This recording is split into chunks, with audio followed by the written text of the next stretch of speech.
우리는 이제 지난주 말씀 우리가 지난주 함께 살펴봤던 내용을 이어서 우리 계속해서 함께 살펴보시겠습니다. 우리 잠깐 지난주는 우리가 12절 말씀부터만 살펴보시겠습니다. 11절까지는 우리가 워낙에 반복을 많이 했고 또 우리가 반복을 하면요 어떤 점이 좋아지냐면 굳이 모든 얘기를 다 하지 않더라도 그 한마디만 탁 던지더라도 벌써 공동체 같이 말씀을 나누고 있는 저와 여러분들이 그게 그거지 하면서 싹 지나가게 됩니다.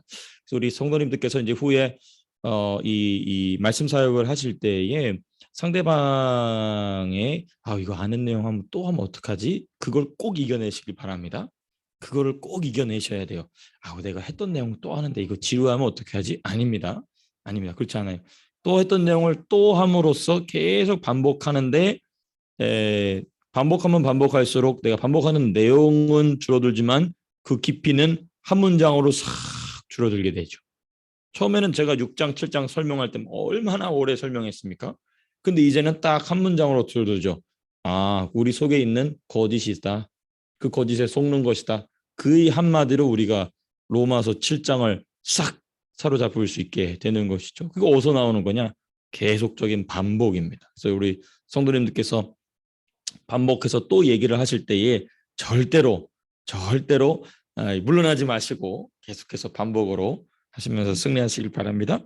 자, 근데 어쨌든 우리 이제 12절부터 17절까지 말씀 잠깐만 다시 한번 살펴보시게 되면은 11절까지는 증명이 다 됐습니다. 그리고 나서 이제 실제적으로 우리가 그것을 실천해야 되지 않겠느냐. 이 실천에 대한 이제 얘기를 하면서 이제 12절에 그렇게 되어 있죠. 로마서 8장 12절에 어떻게 되어 있습니까? 이렇게 되어 있죠. 그러므로 형제들아 우리가 빚진 자로 돼 육신에게 져서 육신대로 살 것이 아니니라. 13절 너희가 육신대로 살면 반드시 죽을 것이로되 영으로서 몸의 행실을 죽이면 살리니. 영으로서 몸의 행실을 죽인다라는 부분을 우리가 지난주에 살펴봤습니다. 먼저 특별히 우리가 살펴봤던 건 우리가 빚진 자다. 누구에게 빚진 자인가? 삼위일체 하나님께 빚진 자이다. 왜냐하면 11절 그렇죠? 우리가 지금 12절부터 공부했던 내용을 살펴보고 있는데 11절에서 무슨 말씀이 나오냐면 예수를 죽은 자 가운데 살리신 이의 영, 즉 삼위일체 하나님의 역사하심이 11절에 나와 있던 것을 우리가 살펴봤죠. 우리가 그렇게 삼위일체 하나님의 사역에 빚진 자다. 그러므로 우리는 육신에게 져서 육신대로 살 것이 아니다라고 얘기합니다. 빚진 자의 마땅한 태도 내지는 또 마땅한 그 모습이 무엇인지를 보여주죠. 그러니까 이제 이걸 조금 더 우리가 깊이 본다면 얼마나 그 거짓을 발견해내느냐 이제 그 싸움인 것입니다. 내 내면 안에서 터져 나오게 되는 그 거짓을 얼마나 발견하느냐. 그러면서 이제 이 내용을 보다 더 심화하여 설명합니다. 두 가지 주제인데요.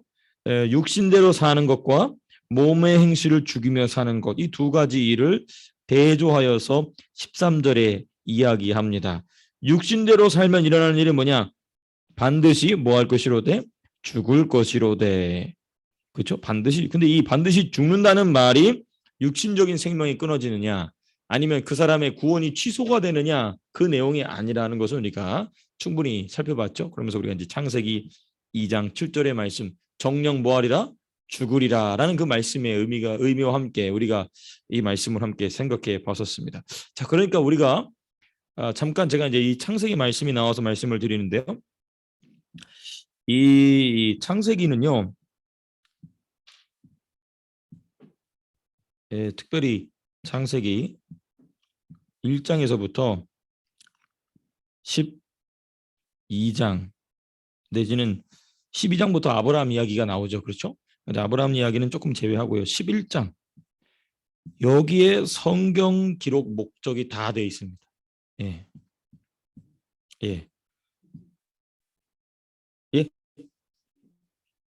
창세기 1장 1절부터 1장부터 11장까지.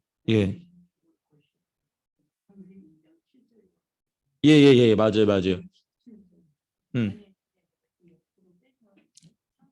네, 맞아요. 네.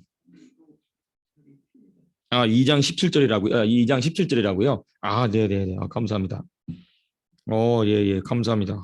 큰일 날 뻔했네. 이 잘못된 정보를 감사합니다. 네, 2장 17절. 예, 2장 17절. 아, 감사합니다. 감사합니다. 감사합니다. 자, 이제 근데 특별히 이제 제가 이제 창세기 말씀을 갑자기 왜 말씀드리냐면은 우리가 이제 이 로마서 공부를 쭉 해보다 보면은 창세기 1장, 2장, 3장, 4장 이렇게 넘어가다 보면은 이 창세기, 특별히 창세기가 제일 첫 권이기도 하지만은 성경 전체의 기록 의도가 여기 다 나타납니다.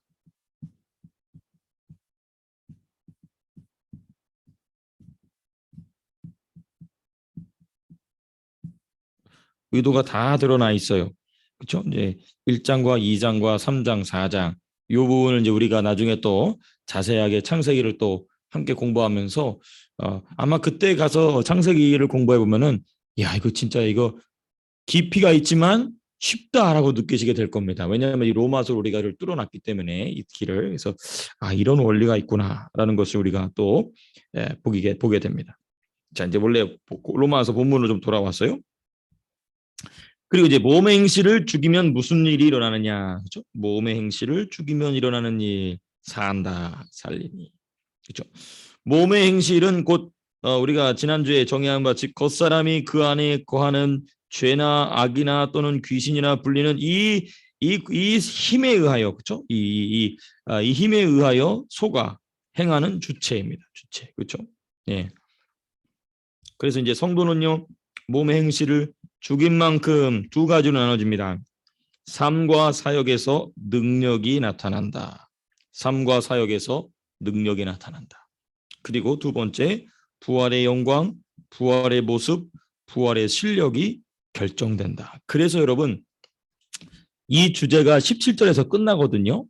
이 영으로서 몸의 행실을 죽이면 살리리 하는 내용이 로마서 8장 17절 가면 이 주제가 끝나요. 그리고 나서 로마서 8장 17절 끝날 때 보면은 무엇에 대한 언급이 다시 툭 나오냐면은 자녀이면 또한 상속자고 하나님의 상속자요 그리스도와 함께한 상속자니 우리가 그와 함께 영광을 받기 위하여 뭘 받아야 된다? 고난도 함께. 그리고 18절에 그다음 무슨 얘기가 나오죠? 이제 새로운 주제가 그 다음 주제가 나오는데 18절 같이 한번 읽어보겠습니다. 8장 18절 같이 읽어보겠습니다. 시작. 생각하건대 현재 고난은 장차 우리에게 나타날 영광과 비교할 수 없도다. 지금 바울이 지금 새로운 주제를 툭 제시합니다. 근데 그게 새로운 주제가 아니라 우리가 이미 충분히 공부했던 고난에 대한 내용인데 우리가 이미 공부했던 내용으로 나오는 것이 아니라 고난에 대한 보다 더 깊이 있는 내용을 이제서야 얘기하기 시작합니다.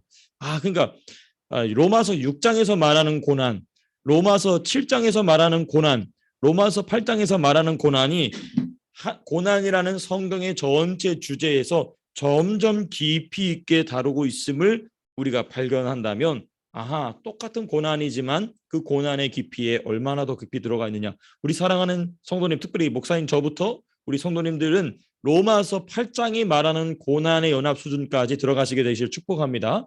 맨날 우리가 내 자아를 죽이는 그거 말고 그것도 물론 힘들고 어려운 싸움이죠. 정세호 목사 넌 잘하냐. 그게 아니죠. 그게 아니라 성경이 제시하는 건 뭐냐. 고난인데 무엇을 위한 고난이냐. 영광을 위한 고난까지 들어가게 되시기를 축복합니다. 너무나 중요한 것이죠. 이게 바로 지금 성경이 정말 바울이 로마서를 통하여서 시은아분 닫지 마세요. 괜찮아요? 고마워 시은이 따봉. 네, 성경이 정말 말하는 고난의 깊이는 이 로마서 8장에서 말하는 고난인 것이죠. 왜냐하면 이 로마서 8장이 열리게 되면 이제 9장에서 바울이 말하는 자기 민족을 향한 그 애통함이 이 고난과 연합 속에서 나오는 것이거든요. 그 흐름을 우리가 나중에 더 8장과 9장 넘어가시면서 자세하게도 살펴보도록 하겠습니다. 자, 그럼 이제 오늘 우리가 너무나 잘 아는 말씀이죠. 그 중에 하나가 뭐냐면 이제 바로 양자의 영이다 이런 표현이 나오는 15절에서부터 15절에서부터 이 17절까지의 말씀 우리가 함께 좀 살펴보시겠습니다. 자, 먼저 마킹을 좀 한다면요.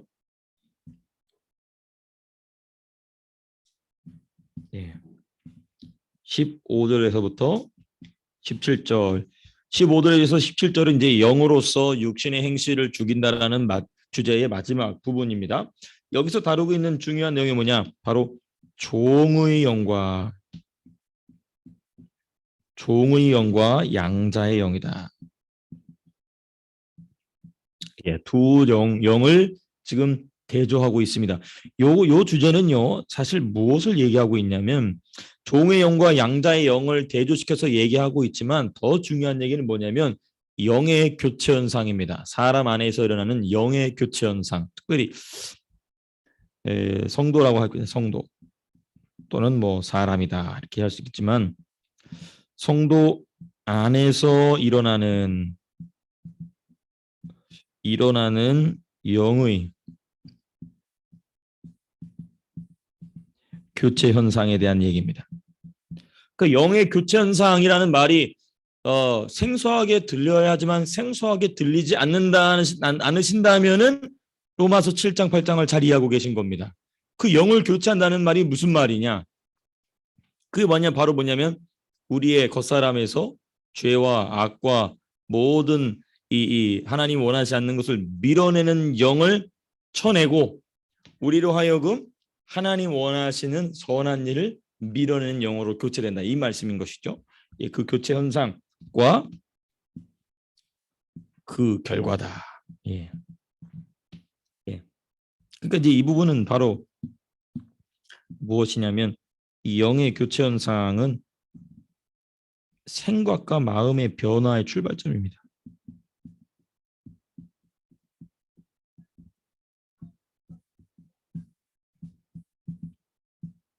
변화의 출발점이다. 그러니까 우리가 뭐 심리학 상담도 받고 이런 거 참 저는 중요하다고 생각해요. 여기 보면 요즘에 본 그 오은영 박사님 여러분 아시나요? 인터넷에 보면은 뭐 그 아이들에 관한 그거 보면은 야 진짜 부모로서 정말 똑바로 해야 되겠다. 부모들이 자기가 하고 자녀들에게 하고 있는 그 행동이 얼마나 자녀들에게 큰 상처를 주는지 그런 부분들을 이제 카메라로 관찰을 하면서 이제 하는 내용인데 참 중요한 이 심리학 상담 이런 게 참 저는 중요하다고 생각이 됩니다. 그러나 근본적으로 그렇죠? 근본적으로 왜 그 사람이 그러한 생각과 사고방식의 행동 양식을 갖느냐는 보다 더 근본적으로 성경은 뭐라고 얘기하고 있느냐? 그 뒤에 뭐가 민다고요? 영이 민다는 것입니다.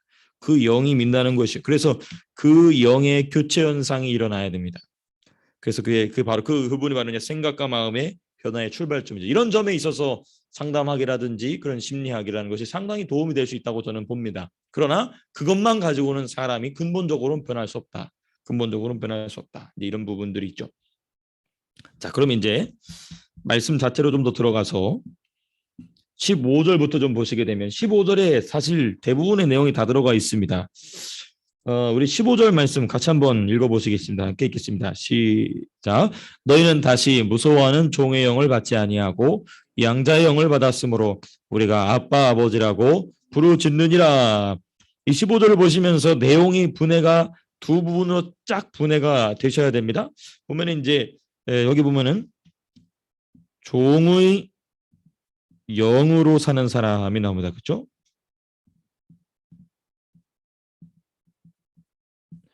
종의 영으로 사는 사람이 나오고 그 다음 또 어떤 사람이 나오냐면 하나 둘 셋 네 번째 양자의 영으로 사는 사람이 나옵니다.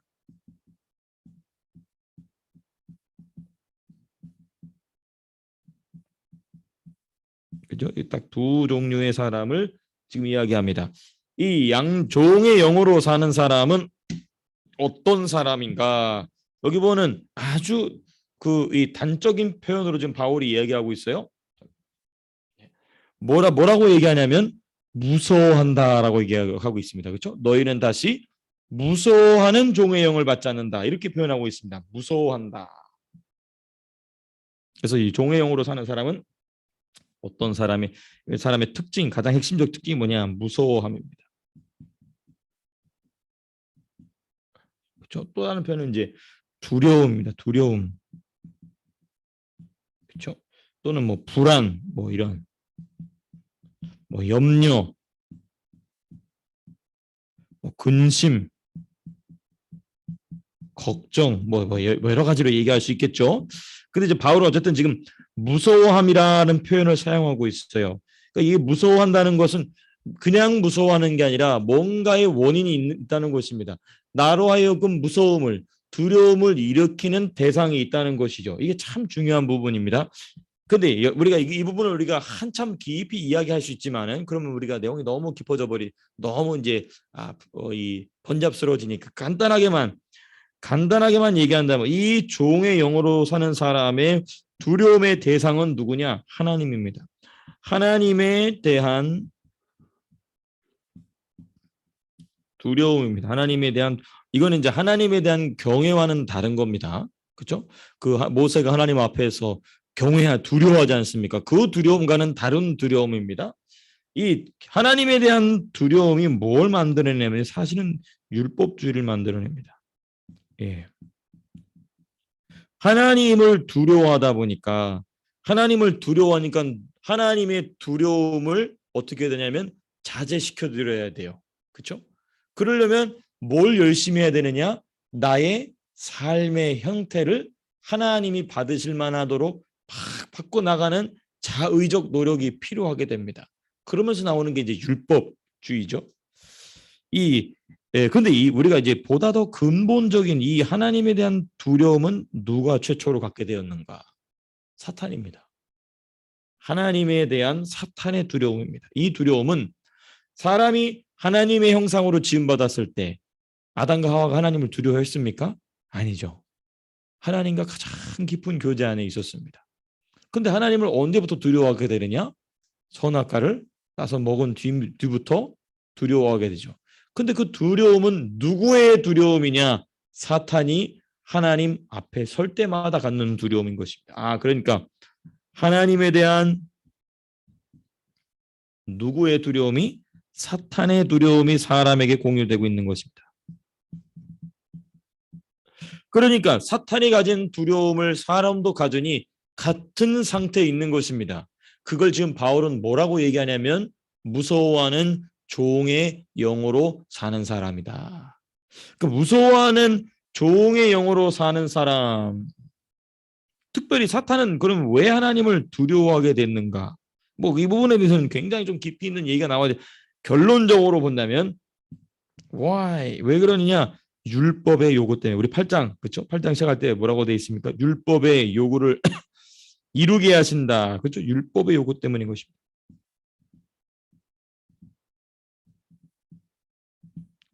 곧 공의의 법, 그렇죠? 하나님의 공의의 법, 성부의 법 앞에 설 수 없는 그 사탄의 두려움이 그대로 사람 속에 공유가 되는 것이죠. 그리고 그 두려움이 모든 인간의 두려움의 출발점이 되는 것입니다. 돈이나 건강이나 인간관계나 뭐 내가 만나고 있는 여러 가지 복잡다단한 사건과 사고들이 있지 않습니까? 근데 그 두려움의 뿌리를 내려가 보면 무슨 두려움이냐? 하나님 앞에서 사탄이 두려워하는 두려움이 그 뿌리라는 것이죠. 그러니까 이 두려움은 누구도 당연히 예수 믿지 않는 사람도 당연히 가지고 있지만 우리가 마침 에스라서를 보니까 하나님이 70년 만에 되돌려 보낸 이 유다 백성도 뭐 합니까? 두려워했어요. 두려워했습니다. 그 두려워했다는 것입니다. 그러니까 바울이 진짜 말하고 싶은 이 두려움에 대한 얘기는 예수 믿지 않는 사람이 아니라 예수 믿는 사람임에도 불구하고 무슨 영으로 산다? 무서워하는 종의 영으로 살지 않는다는 것입니다. 이 부분 너무너무나 중요한 말씀인 것이죠. 저는 참 이게 말이 습관이 되어버렸어요. 제가 말하면서 제가 하는 말이 중요하다는 말이 참 이게 얼마나 참 우스운 말인지 모르겠는데요. 하여튼 뭐 그렇습니다. 네, 잘 여러분들께서 잘 필터링 하셔서 들으실 줄로 압니다만은 네, 네, 없죠. 하나님의 법이기 때문에. 그렇죠. 그 하나님의 공의의 법, 그렇죠. 그렇죠. 집사님 말씀하신 답이 다 들어가 있습니다. 다 맞습니다. 공의 자체에 대한 두려움이죠. 그렇죠. 그렇죠. 근데 이제 하나님에 대한 두려움 또는 오늘 우리가 로마서의 영적 사계 4대 법칙을 보면 그 하나님의 공의가 나타나는 통로가 뭐냐? 그건 율법이거든요.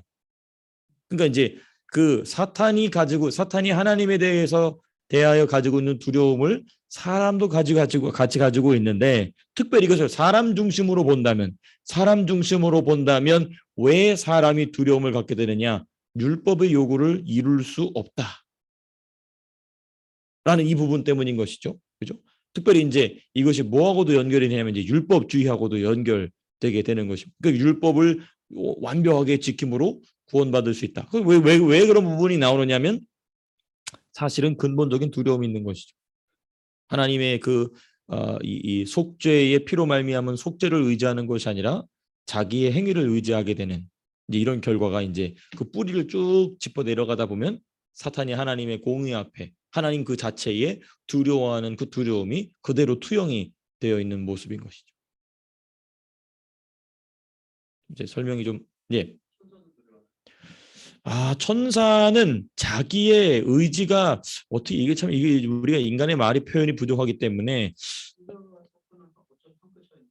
네네네. 그렇죠, 그렇죠, 그렇죠, 그렇죠. 그러니까 이 천사 같은 경우는 하나님의 의지가 그대로 여과 없이 그대로 천사에게는 투영이 됩니다. 그런데 사람에게는 그렇지 않죠. 사람은 하나님의 형상을 예. 그렇죠, 그렇죠. 근데 이제 우리가 여기서 이제 조금 더 인간론에서 더 깊이 들어가게 되면 이제 천사가 사람을 부러워한다고 그랬거든요. 그 왜 부러워하느냐? 죄를 짓게 되고 하나님 앞에 원죄를 가지고 있는 존재를 왜 천사가 부러워하느냐? 왜냐하면 천사는 자유의지의 개념이 없어요. 그렇다고 해서 로봇은 아닙니다. 그러니까 이제 우리가 이거는 우리 인간의 이성을 넘어가는 존재인 것이죠. 자, 근데 사람 같은 경우는 본인의 의지가 있죠. 그렇죠? 본인의 의지가 있음에도 불구하고 누구의 말씀에 순종하느냐? 하나님 말씀에 순종하게 되죠. 물론 이건 아까 내면 안에 이제 성령의 운행하심이 있는 것이죠. 이런 부분에서 볼 때 천사는 하나님의 공의를 당연히 두려워하겠죠. 당연히 두려워하는데 그 두려움이 사탄이 가지고 있는 하나님의 공의에 대한 두려움이 아니라 경외함으로써의 두려움인 것이죠. 성령이 성도들에게 주시는 하나님의 그렇죠. 음, 음, 음, 음, 음. 그게 똑같은 말입니다. 율법을 이룬다는 말이 바로 그 말입니다. 예, 똑같은 말이죠. 왜냐하면 율법은 곧 누구의 의지의 반영이냐면 하나님의 의지입니다. 특별히 사람에 대한 하나님의 의지의 반영이 바로 율법이거든요. 그렇죠. 이제 그럴 가능성이 없죠. 이제 그거는 이제 우리가 그렇죠. 이제 아웃 오브 바이블에 대해서 좀 어렵지만 예. 예. 그러니까 이 율법이라는 것을 왜 제가 계속 말씀드리냐면 바울이 로마서에서 계속 율법을 강조하거든요. 율법에 대한 얘기를 계속합니다. 그 왜 그러냐? 그 율법이 곧 누구의 의지의 반사체냐면 하나님의 의지가 그대로 사람에게 나타나게 되는 그래서 그 율법의 확장이 성경이지 않습니까? 성령을 따라. 그러니까 율법은 곧 성경입니다. 사실. 성경 그 자체인 것이죠. 그렇죠. 그렇죠. 그렇죠. 그렇죠. 그렇죠. 근데 이제 사탄에게는 다시 기회가 없죠. 다시 기회가 없죠. 이게 이제 이거는 우리가 하나님이 아니기 때문에 우리 인간의 이성으로는 이해하기가 어려운 부분입니다. 그렇죠. 다루지 않죠. 사람에게만 집중하고 있다 보니까 참 재밌는 부분인데 하여튼 이렇게 질문해 주셔서 감사합니다. 왜냐하면 또 이런 질문으로 또 난처하게 질문하시는 분들이 있어요. 순수한 궁금증을 가지고도 그러나 이런 질문을 주고받으면서 우리의 내공이 쌓이게 되는 것이죠. 이런 질문 받았을 때 제가 당황하는 것 같나요? 하나도 상황 안 하죠. 그 속에서는 덜컹덜컹합니다. 네, 네. 하지만은 네 이렇게 질문을 서로 주고받으면서 그러니까 이게 김효진 시사님께 우리가 감사원금 해야 돼요. 왜냐하면은 나중에 이런 질문하는 사람들 대신해서 이렇게 날카롭게 질문해 주시니까 또 답변도 들으면서 우리의 실력이 쌓이게 되는 것이죠. 자, 그러면 이제 양자의 영으로 사는 사람은 누구냐? 양자의 영으로 사는 사람은 어떤 사람이냐면 부르짖는다 이렇게 얘기하고 있어요. 15절 보시면 양자형을 받았으므로 우리가 뭐 한다고요? 아빠 아버지라고 부르짖는다. 예. 부르짖음. 예. 부르짖음. 이거 중요한 아빠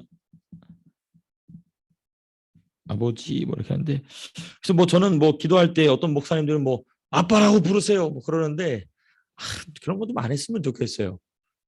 예, 뭐 아빠 아버지 아빠 이러는 분들이 있어요 목사님들 중에. 그래서 참 진짜 참 쇼한다 이제 저는 왜 그런지 난 모르겠어요. 그냥 아버지 하면 되잖아요, 그렇죠? 성경이 아빠라고 해서 아빠라고도 부르셔야 됩니다. 그래서 아빠 해보세요. 아빠 삼창하겠습니다. 진짜 또라이. 아유 참 쇼한다 참. 그 이제 그 말이 이제 이 왜 아빠 아버지라고 부르짖게 됐는지에 대해서 얘기를 해줘야지. 아빠라고 부르니까 아빠라고 부르세요. 뭐 그런 분들이 계시더라고요. 근데 또 그런 게 먹혀요. 또 한국 사람들 또 정적이어서 먹혀요. 그런 게 또 아빠 하면서 또 울어요. 참 목회 현장 보면 참 별일 다 보이는데 어찌됐든 아빠 아버지라 부르고 또 뭐하니 이게 경우입니다. 이게 두려움이 무서움이 아닌 경외죠. 그걸 왜 부르짖느냐? 왜 부르짖느냐? 이게 참 중요하겠죠. 부르짖는 이유가 무엇이냐? 이 종의 영으로 사는 사람도 죄를 짓지만 양자의 영으로 사는 사람도 뭐를 짓죠? 죄를 지어요. 그런데 종의 영으로 사는 사람은 두려움, 사탄이 갖는 두려움에 눌려 살아가지만 양자의 영으로 사는 사람은 그 죄로 말미암아 뭐하냐?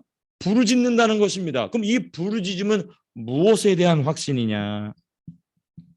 무엇에 대한 확신이냐? 하나님의 사랑에 대한 확신입니다.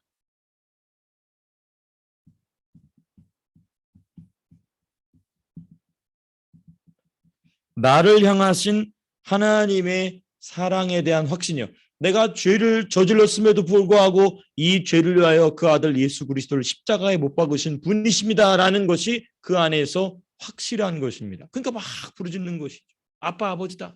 뭐 아빠라고 하시는데 안 되시면 굳이 하실 필요는 없습니다만은 아버지 하나님께 부르짖게. 그러니까 이건 뭐냐면 하나님의 사랑에 대한 확신은 곧바로 그러므로 무엇으로 연결이 되냐면 바로 예수 그리스도의 십자가와 피입니다. 피. 예수 그리스도의 십자가와 피에 대한 확신인 것이죠. 네, 확신이다. 예. 예수 그리스도의 십자가와 피에 대한 확신이다. 그러니까 이 부분을 우리가 조금 더 깊이 있게 본다면 이거는 이 지금 아빠 아버지라 양자영을 받은 사람은 그러니까 이 양자영을 받았다는 것은 단순히 구원받은 정도가 아니고 그 영의 상태가 교체된 상태의 사람을 말하는 것입니다. 이제 우리가 이제 7장에서 충분히 이야기했기 때문에 그냥 간단히만 넘어가지만 이것은 무엇을 전제하고 있느냐? 사람의 연약성, 사람의 불완전성, 사실 더 정확하게 얘기하면 성도입니다. 그렇죠? 성도. 그렇죠? 사람은 뭐 불신자, 신자 다 포함이 되는 표현이기 때문에 사실 성도의 연약성, 물론 이제 사람의 연약성, 성도의 불완전성을 전제하는 표현입니다. 그러니까 이건 뭐냐면 아주 쉽게 표현한다면 나는 너희들이 다시 죄를 질 것을 알고 있다는 겁니다. 그러니까 죄를 짓느냐 안 짓느냐가 문제가 아니고 죄를 지었을 때가 문제인 거예요. 죄를 지었을 때의 너의 태도는 무엇이냐? 이제 그게 이제 아담과 하와의 문제지 않습니까? 그 선악과를 따서 먹었으면 뭐 해야 돼요? 바짝 엎드려서 회개해야 되죠. 근데 뭐 합니까? 몹시 두려워 떨었다고 그랬어요. 그러니까 그 두려움의 덤이 뭐냐? 바로 사탄이 하나님께 가지고 있는 두려움인 것이죠.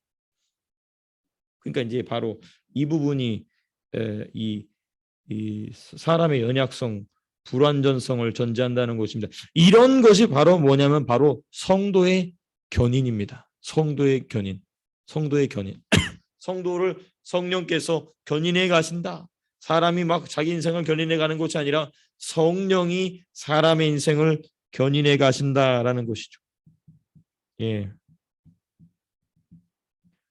예. 예. 그렇죠. 그렇죠.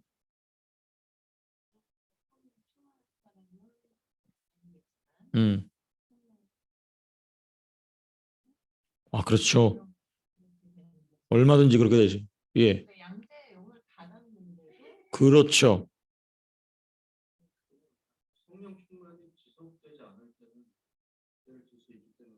맞습니다. 맞습니다. 그러니까 예를 들면 이런 것이죠. 베드로가 보면은 정말 불같은 하나님의 사도지 않았습니까? 그림자만 지나가도 병이 낫는.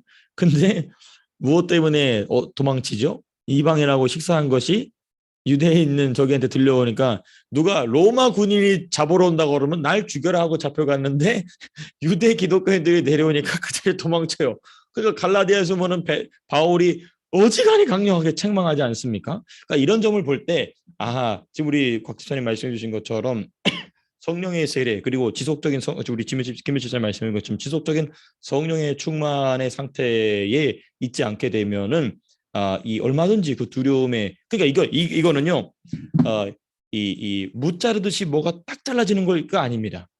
얼마든지라도 그게 왔다 갔다 이 상황이 왔다 갔다 하는 것이죠. 다만 이런 것입니다. 왔다 갔다 하는데 왔다 갔다 하면서 그 곡선이 하향 곡선이 아니라 상승 곡선으로 올라가게 되는 것이죠. 이게 이제 우리의 신앙의 모습인 것이죠. 근데 그 폭차가 얼마나 좁아지면서 올라가느냐 이제 이 문제가 사람마다 다 다른데 그다음에 이제 한 가지 더 이제 우리 김효주 집사님 아주 중요한 말씀 해주셨지만은 동시에 이제 그 성령의 충만이 지속이 되는 그 지속이 될 때 그 성령의 충만이 지속되지 못하는 결정적인 그 요인이 뭐냐가 이제 촛대의 옮김이거든요. 촛대 옮김.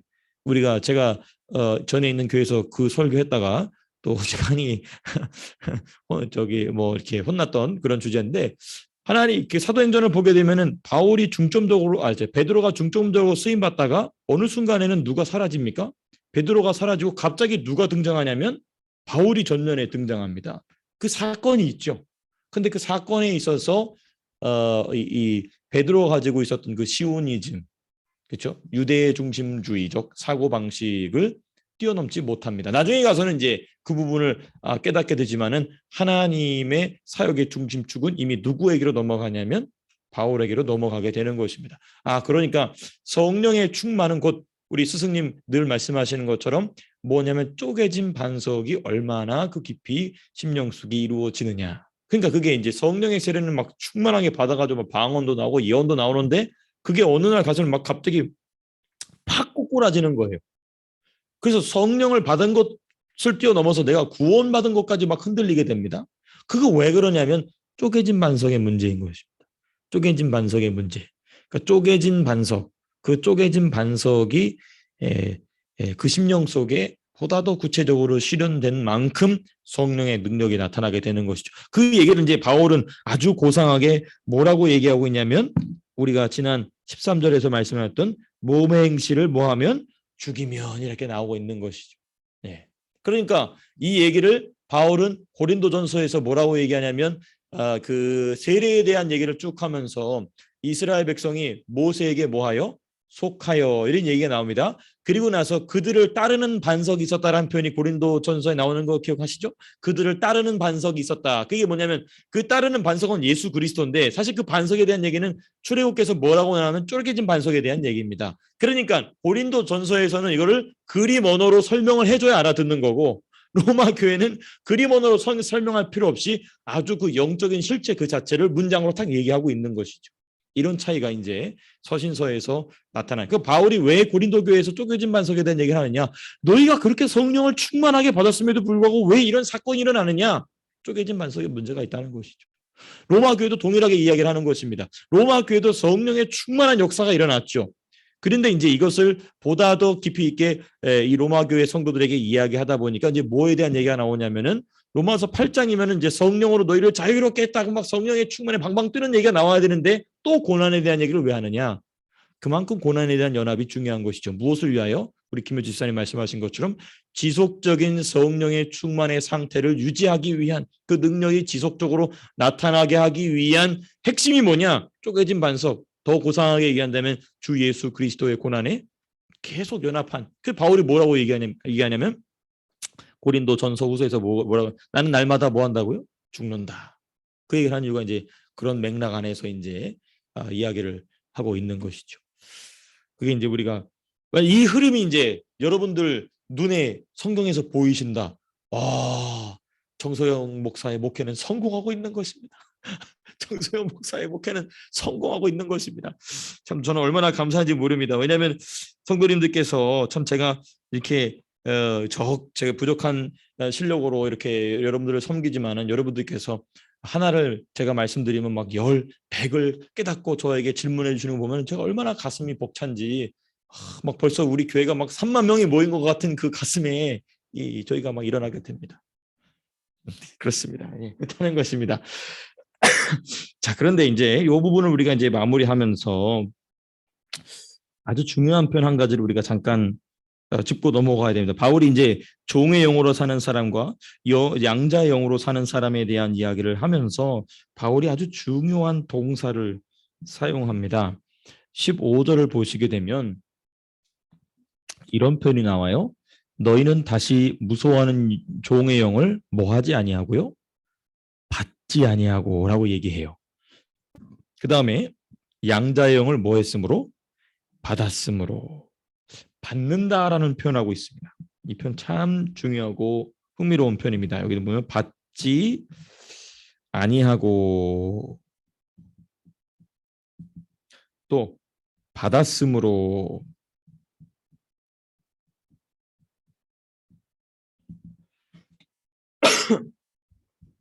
이 말이 뭐냐면요. 영의 교체는요. 수동적 현상이라는 것입니다. 참 중요한 표현이죠. 영의 교체는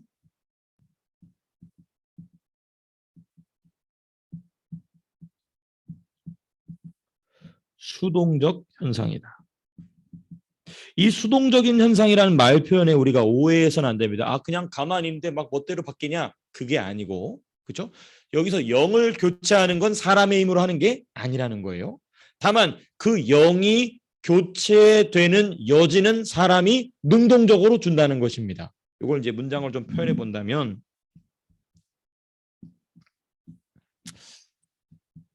받는다, 그렇죠? 받는다는 점에서 수동적입니다. 그렇죠? 이거는 이제 제가 방금 말씀드린 내용입니다만은 그러나 어떤 영을 받는 것은 어떤 영을 받는 것은 절대 강제적으로 일어나지 않습니다. 강제적으로 일어나지 않고 무엇을 일어나냐면 요청과 연결된다는 것입니다. 요구와 요청이 없으면 절대로 영의 교체 현상은 일어나지 않습니다. 그래서 마귀가 만드는 게 뭡니까? 이 요구와 요청을 사람으로부터 얻기 위해서 만드는 게 뭐냐? 상황이에요. 상황에 뭐가 들어가죠? 사건, 사람, 그렇죠? 또 뭐 여기는 뭐 감정, 이성, 뭐 등 이런 게 다 들어가는 것입니다. 이런 것들을 쫙 만들어서 내가 우울할 수밖에 없는 상황을 만들죠. 오늘 에스라서를 보십시오. 내가 뭐 할 수밖에 없는 상황, 두려워할 수밖에 없는 상황, 근심할 수밖에 없는 상황을 싹 만들어서 그 속임수에 덫을 만들어 놓고 거기에 덜커덩 걸리는 사람 속으로 쑥 들어가는 것입니다. 그래서 그 사람 속에서 계속적으로 죄의 현상들을 밀어내죠. 그게 이제 마귀, 귀신들이 귀신같이 하는 짓이 바로 그런 짓인 것입니다. 자, 근데 우리는 더 수가 높으신 누가 계신다? 성령이 계신다. 성령은 그걸 다 보고 계시고 일부러 허용하십니다. 귀신들이 발작을 떨고 발광을 떨면서 참 제가 표현이 자꾸 나오는데 하여튼 그냥 발작과 발광을 떨면서 상황과 사건과 사람들을 막 일으킬 때 성도를 그 상황 가운데 일부러 내버려 두십니다. 그리고 성령은 어떻게 결정하는가를 지켜보고 계시다가 그 사람이 성령께로 무엇을 열면 입술을 열면 마음을 열면 성령이 그 안으로 쑥 들어가시죠. 그러니까 똑같은 상황인데 어떤 사람은 무리를 걷고 똑같은 상황인데 어떤 사람은 배 안에 갇혀 있는 것이죠. 너 배 밖을 나가냐 미쳤냐 돌았냐 그랬겠죠. 근데 어떤 사람은 배 밖으로 나가는 것입니다. 이게 바로 이 강제적으로 일어나지 않고 요구와 요청과 연결된다는 점입니다. 저와 여러분들은 그러므로 어떤 상황이 왔을 때 그 상황 속에서 일하는 사탄의 역사를 깊이 있게 발견하실 수 있게 되시기를 축복을 합니다. 근데 더 나아가서 그 사탄의 발광과 발작과 그 온갖 악한 관계를 허용하시는 성령의 넓은 품을 더 깊이 발견하시게 되시길 바랍니다. 그러면 게임이 끝나는 거예요. 벌써 사건이 일어나기 전부터 사건은 끝난 겁니다. 이게 바로 이 양자의 영으로 사는 사람, 이게 바로 성령이 생명의 성령의 법이 죄와 사망의 법에서 너를 해방하였다라는 말씀이 바로 이겁니다. 이 말씀을 제가 참 우리 스승님이신 전 목사님께서 4장 설교를 지난주에 하시는데 제가 예전부터 많이 들었지만은 가인이 바로 그겁니다. 그 사건을 하나님이 허용해 두시고 왜 그랬을까? 하나님이 일부러 안 도와주시고 네가 결정하라고 말씀하십니다. 그렇죠? 죄가 너 앞에 뭐 했다고요? 엎드려 있느냐라 얘기하죠. 근데 하나님이 그걸 가인의 선택으로 내버려 두십니다. 가인은 뭘 선택했냐면 그 죄를 받아들이죠. 그리고 이제 자기 동생을 살인하게 됩니다. 이런 점에 있어서 창세기 4장 같은 경우는 이 로마서 7장과 8장을 기가 막히게 설명하는 아주 중요한 사건 중에 하나인 것입니다. 자, 우리가 더 공부할 내용이 있지만은 일단 우리가 오늘은 이 15절 한 구절로 오늘은 마무리를 짓고자 합니다.